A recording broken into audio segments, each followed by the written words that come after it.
कैसे हैं आप। आज देखेंगे हम प्राचीन इतिहास।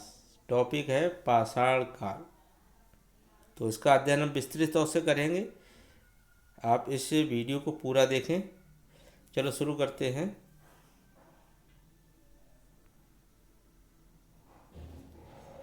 पाषाण काल। प्रागैतिहास आपने सुना हो। प्रतिहास इसे प्री हिस्ट्री भी कहते हैं।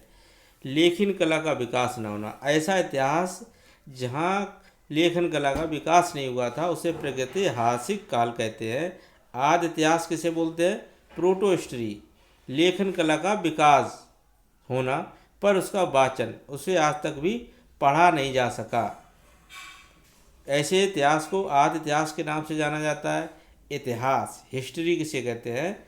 ऐतिहासिक काल छठी शताब्दी सभ्यता से शुरू ईसा पूर्व से प्रारंभ होता है। मानव सभ्यता का 0 आप देखिए 0.01% काल ही ऐतिहासिक है।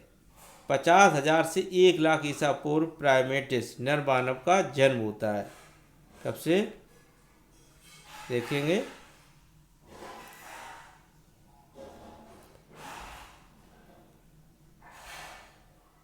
50,000 से 1 लाख ईसा पूर्व प्राइमेटिस नर मानव का जन्म होता है। प्रागैतिहासिक काल सर्वप्रथम 1776 में पी.एफ. शुभ ने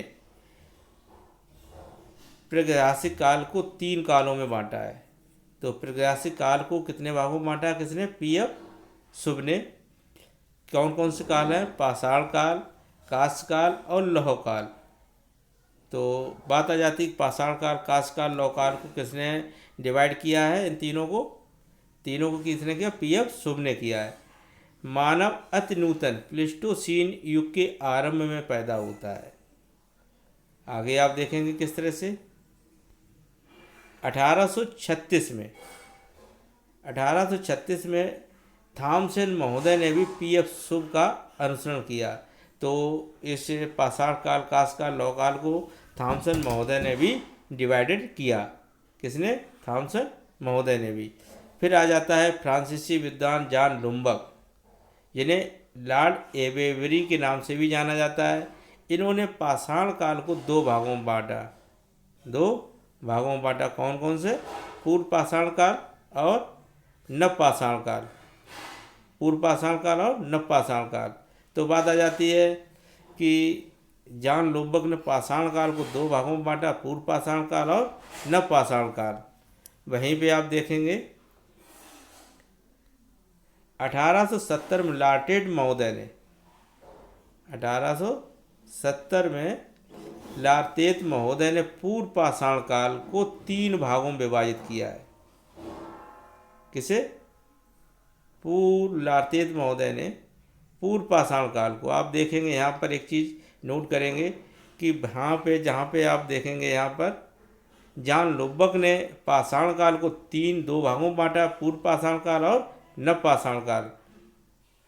यहाँ पर देखेंगे जॉन लुम्बक ने पाषाण काल को 2 भागों में बांटा, एक के पूर्व पाषाण काल और नव पाषाण काल। वहीं 1870 में लार्तेत महोदय ने पूर्व पाषाण काल को, इन्होंने पूर्व पाषाण काल को 3 भागों में विभाजित कर दिया। ये बात कर रहे हैं सिर्फ इसकी। पूर्व पाषाण काल को ही इन्होंने 3 भागों में डिवाइड कर दिया। तो बात आ जाती है कि पूर्व पाषाण काल को 3 भागों में किसने डिवाइड किया है? लार्तेत महोदय ने।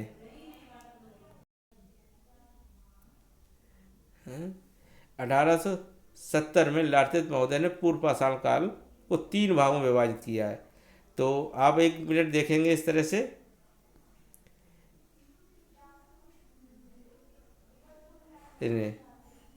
इन्होंने बात आ जाती है, आप समझेंगे, पी.एफ. शुभ ने पाषाण काल को, पी.एफ. शुभ ने इन्होंने प्रागैतिहासिक काल को 3 भागों में बांटा है। पाषाण काल, कांस्य काल और लौह काल। किसको बांटा है इन्होंने? 3 भागों प्रागैतिहासिक काल को, पी.एफ. शुभ ने। ये बहुत इंपॉर्टेंट चीज़ है। आप देखिए कि अगर बात आ जाती है प्रागैतिहासिक काल को 3 भागों में किसने बांटा है, तो पी.एफ. शुभ ने और थॉमसन। कहीं कहीं आपको पी.एफ. शुभ मिलेगा तो कहीं कहीं आपको मिलेगा थॉमसन महोदय ने। इनमें से अगर आपको दोनों नाम दिए गए हों तो पीएफ शुभ माना जाएगा। पाषाण काल, काश काल, लौह काल। इन्होंने प्रागैतिहासिक काल को 3 भागों में डिवाइड किया है। वहीं पे आप देखेंगे कि जॉन लोम्बक ने पूर्व पाषाण काल को, इस पाषाण काल को 2 भागों में किसने डिवाइड कर दिया है? जॉन लोम्बक ने। जॉन लोम्बक ने, जिसे लॉर्ड एवेबरी के नाम से भी जाना जाता है, इन्होंने इस पाषाण काल को 2 भागों में डिवाइड कर दिया था। किसमें? पूर्व पाषाण काल और नवपाषाण काल। इसको पीएफ शुभ ने किया है पाषाण काल को, और काश काल को और लौह काल को पीएफ शुभ और थॉमसन महोदय ने। भाई आप जॉन लोम्बक ने, जो फ्रांसीसी विद्वान थे, कहाँ के थे? फ्रांसीसी विद्वान जॉन लोम्बक ने, जिन्हें लॉर्ड एवेबरी के नाम से भी जाना जाता है। इन्होंने पाषाण काल को, इसको पाषाण काल को किन भागों में बांटा? 2 भागों, पूर्व पाषाण काल और नवपाषाण काल में डिवाइड कर दिया। आगे आ जाते हैं कि इसी पूर्व पाषाण काल को वहीं लार्तित महोदय ने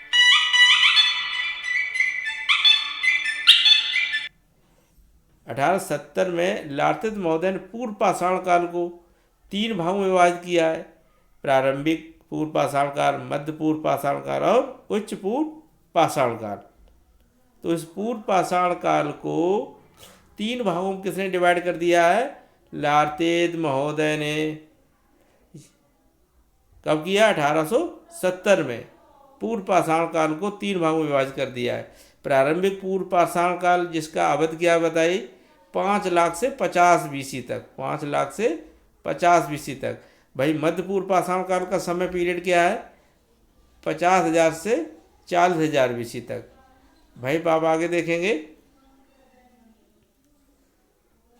उच्च पूर्व पाषाण काल 40,000 से 10,000 बीसी तक का बीच का समय को उच्च पूर्व पाषाण काल का समय माना गया। 1960 से पूर्व पाषाण काल को सिर्फ किस नाम से जाना जाता? प्रस्तर युग के नाम से जानते थे। 1960 से पहले हम पूर्व पाषाण काल को किस नाम से जानते थे? प्रस्तर युग के।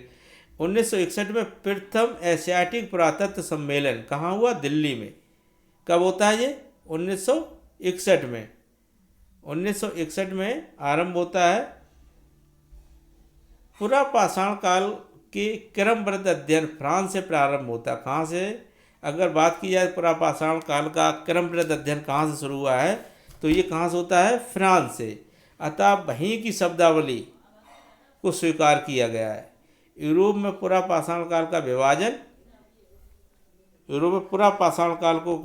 निम्न पूर्व पाषाण काल, मध्य पूर्व पाषाण काल और उच्च पूर्व पाषाण काल के नाम से जाना जाता है। आगे देखेंगे निम्न पूर्व पाषाण काल। इस काल में औजारों का प्रयोग जो हुआ वो चापर, चापिंग, पेबुल संस्कृति। कौन से औजार थे? चापर, चापिंग और पेबुल। इसीलिए इसे पेबुल संस्कृति के नाम से भी जाना गया। इसे सोहन संस्कृति के नाम से भी जाना गया। जो निम्न पूर्व पाषाण काल के औजार थे किस टाइप के थे? चापर, चापिंग, पेबुल और सोहन संस्कृति के नाम से भी जाना गया। अब आप बात आ जाती है कि इस तरह के जो औजार बनाए किसने बनाए थे? होमो इरेक्टस प्रजात के जो बानर था, इसने सबसे पहले इन औजारों का प्रयोग करना शुरू किया था। आग का प्रयोग जो शुरू हुआ था वो चाओ जू कोजियन चीन में आरंभ होता है। सर्वप्रथम आग का जो प्रयोग चाओ जू कोजियन चीन से प्रारंभ होता है। पेबुल क्या होता है? पत्थर के चिकने टुकड़ों को किस नाम से जाना गया? पेबुल। चापर किसे कहते हैं? पत्थर के एक ओर फलक पर धार बनाना। पत्थर के एक ओर फलक पर धार बनाना। वहीं पे आप आगे देखेंगे चापिंग किसे कहेंगे? पत्थर के दोनों किनारों पर धार होती है, उसको चापिंग कहते हैं। अब पेबुल संस्कृति से क्यों बोला गया? इस समय के औजारों को पेबुल संस्कृति नाम क्यों दिया गया? क्योंकि अधिकतर पेबुल उपकरण ही पाए गए, इसलिए इसे पेबुल संस्कृति के नाम से जाना जाता है। सोहन संस्कृति क्यों बोला गया? क्योंकि पाकिस्तान में स्थित सोहन नदी के किनारे ही सर्वप्रथम उपकरण मिलने के कारण इसे सोवन संस्कृति के नाम से भी जाना जाता है।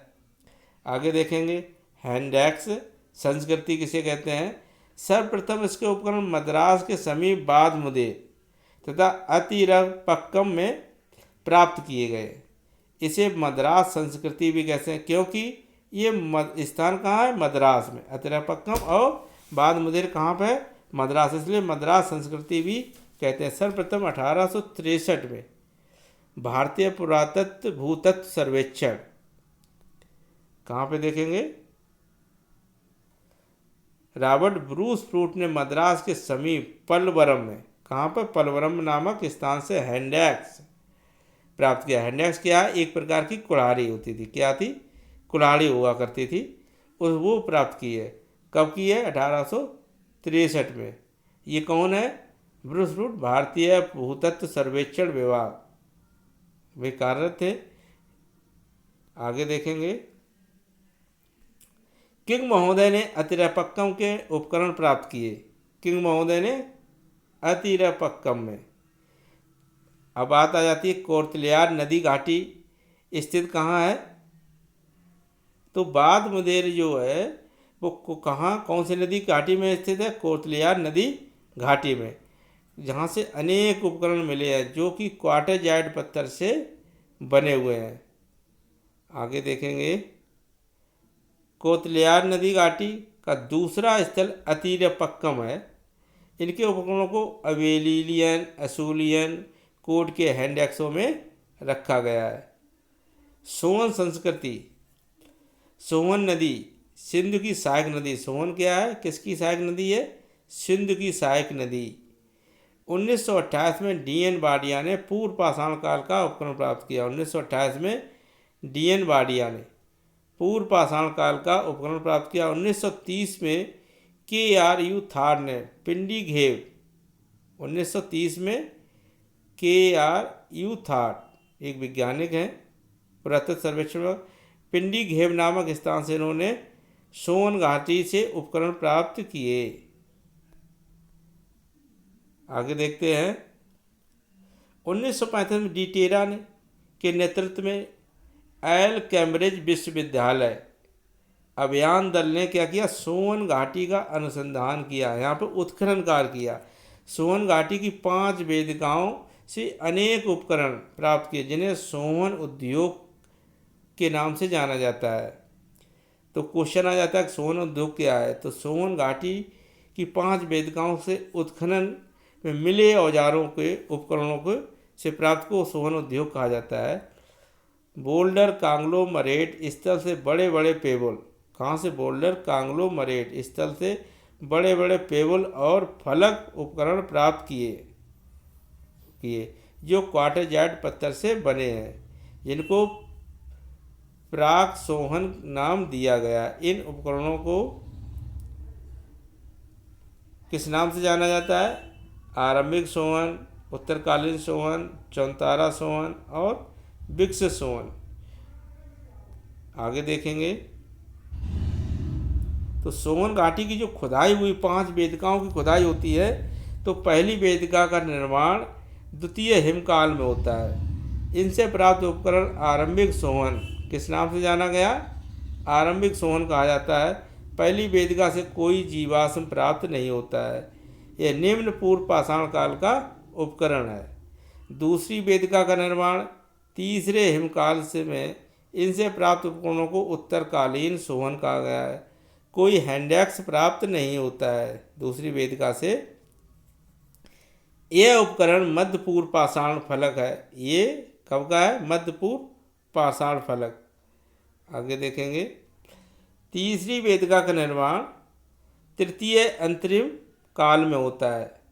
कोई उपकरण प्राप्त नहीं होता है। चौथी वेदिका का निर्माण चौथे हिमकाल में। इनसे मिले उपकरणों को विकसित सोहन कहते हैं। किस नाम से जाना गया, विकसित सोहन के नाम से जाना जाता है। 5वीं वेदिका से मिट्टी के बर्तन मिलते हैं। 5वीं वेदिका से इम्पोर्टेंट, 5वीं वेदिका से किसका मिलते हैं, मिट्टी के बर्तन मिलते हैं। 1969 ईस्वी में AD संकालिया ने श्रीनगर में लिद्धर नदी के तट पर स्थित पहलगाम से फलक उपकरण तथा बिना गड़ा हुआ हैंडएक्स प्राप्त किया। कहाँ से? पहलगाम से। आगे देखेंगे बेलन नदी, क्योंकि बेलन नदी कहाँ की है? टोंस की सहायक नदी है। निम्न पूर्व पाषाण काल से संबंधित 44 पुरास्थल प्राप्त होते हैं। बेलन घाटी से निम्न, मध्य और उच्च पुरापाषाण के उपकरण प्राप्त होते हैं। निम्न, मध्य और उच्च पुरापाषाण के प्राप्त होते हैं। क्लीवर, स्क्रेपर, पेबल, वेदक, क्लीवर, स्क्रेपर, पेबल, वेदक, ब्लेड, ब्यूरिन आदि मिलते हैं। तो निम्न पुरापाषाण काल के जो औजार हैं इन्हें क्लीवर, स्क्रेपर, पेबल, वेदक, ब्लेड, ब्यूरिन आदि के नाम से जाना जाता है। आगे हम देखेंगे बेलन घाटी के लौदा नाला से, कहाँ से? लौदा नाला से हस्त निर्मित मातृ देवी की एक प्रतिमा मिलती है, जो संप्रीत कौशाम्बी संग्रहालय में सुरक्षित रखी हुई है। मध्य प्रदेश का एक डिस्ट्रिक्ट होशंगाबाद से हथनौरा से मानव की खोपड़ी मिली है। हथनौरा से क्या मिली है? मानव की खोपड़ी। दक्षिण भारत में कुन्नुल की गुफाओं से क्या मिलता है? कुन्नुल की गुफाओं से राख के ढेर मिले हैं। कर्नाटक होसंगी, होसंगी कहाँ है? कर्नाटक में है। आगे देखेंगे मध्य पूर्व पाषाण काल। इस काल के उपकरण स्क्रेपर, ब्यूरेन, वेदक, फलक। फलकों की अधिकता के कारण मध्य पाषाण काल को फलक संस्कृति के नाम से भी जाना गया। किस नाम से? फलक संस्कृति। इन उपकरणों को चर्ट, जैस्पर, फ्लिंट पत्थरों से बनाया गया। इस काल में कुत्ते को पालतू बनाया गया। क्वेश्चन आ जाता है कि कुत्ते को पालतू कब बनाया गया? मध्य पूर्व पाषाण काल में श्रृंगार साधनों का प्रयोग होने लगा था। आगे देखते हैं उच्च पूर्व पाषाण काल। उच्च पूर्व पाषाण काल, इस काल का प्रधान उपकरण ब्लेड, ब्यूरिन था। उच्च पूर्व पाषाण काल का जो मुख्य उपकरण था ब्लेड, ब्यूरिन था। स्क्रेपर, वेदक, छिद्रक आदि उपकरण चर्ट, जैस्पर, फ्लिंट पत्थरों से बनाया गया था। भीमबेटका से नीले रंग के पाषाण खंड मिले हैं। भीमबेटका से क्वेश्चन आ जाता है कि भीमबेटका में चित्र किस रंग से बने हैं? तो कैसे? नीले रंग के। कौन सा रंग यूज किया गया? नीले रंग के पाषाण खंड मिले हैं। अवध क्या है भीमबेटका की? 30,000 ईसा पूर्व से 10,000 ईसा पूर्व के बीच की अवध का खोज हुई है। चकमक उद्योग की स्थापना। उच्च पूर्व पाषाण काल में चकमक उद्योग की स्थापना हो चुकी थी। आधुनिक मानव होमो सैपियंस का उदय हो चुका था। आज के लिए बस इतना। आगे देखेंगे हम